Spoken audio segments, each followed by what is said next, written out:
As a child of the Bronx who grew up in the projects, I was often too scared to come out of the closet, too blinded by fear to see clearly my own value, my own equality. My younger self could have never imagined standing on the floor of the House as a member of Congress, voting for legislation that, if enacted, would make me equal in the eyes of the law. As the first LGBTQ Afro-Latino member of Congress, I feel palpably the weight of history on my shoulders, and on behalf of my community, I am here to claim what discrimination denies: equal protection under the law. Indeed, we are here to uphold the abiding truth of the American experiment, that we are all created equal, and that none of us should be evicted, fired, or denied accommodations and services simply because of who we are and because of whom we love. We are equal by nature, and we ought to be equal by law. The logic of equality is as simple as that. Yesterday, a member of Congress said that the Equality Act was, quote, immoral, disgusting, and evil. I wish to set the record straight. What is truly immoral and disgusting and evil is discrimination. It always has been, and it always will be. Discrimination denies us our deepest humanity. The profound degradation it causes has no place in a society that pledges liberty and justice for all. And so I hope that my colleagues, all of them, will find the moral courage to uphold what the Declaration of Independence promises and what the Equality Act delivers: life, liberty, and the pursuit of happiness for all of us, without exception, without discrimination. I yield back. Gentleman yields back. Gentleman reserves. Gentleman from Ohio is recognized. Thank you, Mr. Speaker. I yield 3 minutes to the gentleman from Florida, Mr. Stevie. Gentleman from Florida. Thank you, Mr. Speaker. Unlike most speeches you'll hear on this floor today, I'm going to start with the truth. Deuteronomy 22:5 states, "A woman must not wear men's clothing, nor a man wear women's clothing, for the Lord your God detests anyone who does this." Now, this verse isn't concerned about clothing styles, but with people determining their own sexual identities. It's not clothing or personal style that offends God, but rather the use of one's appearance to act out or take on a sexual identity different from the one biologically assigned by God at birth. In his wisdom, God intentionally made each individual uniquely either male or female. When men or women claim to be able to choose their own sexual identity, they are making a statement that God did not know what he was doing when he created them. I'm going to quote directly from Dr. Tony Evans' commentary Bible on this passage of Scripture. Men and women equally share in bearing the image of God, but he has designed them to be distinct from and complementary toward one another. The gender confusion that exists in our culture today is a clear rejection of God's good design. Whenever a nation's laws no longer reflect the standards of God, that nation is in rebellion against him and will inevitably bear the consequences. Gentleman will suspend. The House will be in order. Gentleman may continue. I'm going to read that line again. Whenever a nation's laws no longer reflect the standards of God, that nation is in rebellion against him and will inevitably bear the consequences. And I think we are seeing the consequences of rejecting God here in our country today. And this bill speaks directly against what is laid out in Scripture. Our government, through this bill, is going to redefine what a woman is and what a man is. It can be anyone who identifies in that gender at any time. You're going to single-handedly end women's sports and all of the gains for women's rights contained in Title IX that was passed in this body since 1972. Single-handedly destroying women's sports in the name of equality. How ironic. If biological men can compete in women's sports, then it's no longer women's sports at all.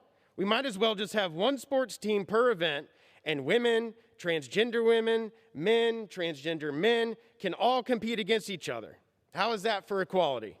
If biological differences didn't matter, we would never have created and funded separate teams for men and women. We know science supports the idea that there are performance differences between biological men and women in competitive sports. And it's just common sense to the vast majority of Americans, just not common sense to this Democratic majority.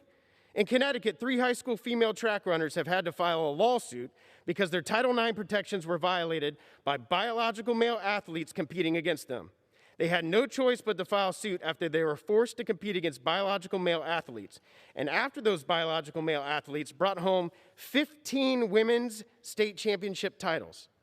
I could stand up here and give you example after example of this happening throughout our country in all sports categories, but I don't have near the time. If you want to protect women's sports, then vote against this bill. I yield back. Gentleman yields back. Gentleman from Ohio. Reserves. Gentleman from New York. Mr. Stube, what any religious tradition ascribes as God's will is no concern of this Congress. I now yield 1 minute to the gentlelady from Massachusetts, Ms. Clark. Members are advised to address their comments to the chair. The gentleman from Massachusetts is recognized. Thank you. A few years ago at a town hall in my district, a young student asked me, "What is Congress going to do to protect trans people like me?" He bravely stood before an auditorium of neighbors and told me he was terrified by the bigotry and discrimination against him and his LGBTQ+ community members. I have heard these fears expressed by my own non-binary child, and their fears are not misplaced. Our LGBTQ neighbors face discrimination in healthcare, housing, education, and employment. Even here in the People's House, members of Congress are describing transgender people as something less than, as undeserving and illegitimate. Today, our vote for the Equality Act says to every person, you matter, that you deserve to live your truth for respect and dignity, that there will be no true freedom for anyone until there is equality for everyone.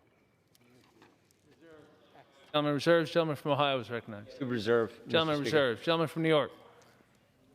Mr. Speaker, I now yield 1 minute to the distinguished gentleman from Texas, Mr. Green. The gentleman from Texas is recognized.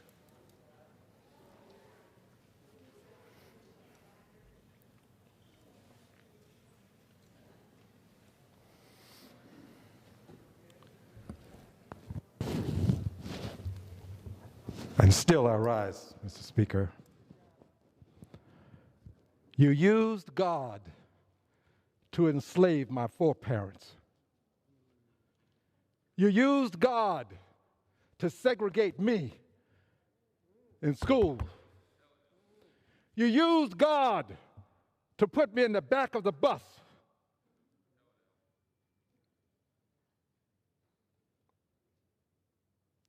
Have you no shame? God created every person in this room. Are you saying that God made a mistake? This is not about God, it's about men who choose to discriminate against other people because they have the power to do so. My record will not show that I voted against Mr. Cicilline having his rights. My record will show that when I had the opportunity to deliver liberty Gentleman's and time has justice for expired. all, I voted for rights for all. Gentleman's time has expired. Gentleman reserves. Gentleman from Ohio is recognized. Mr. Speaker, I don't think anyone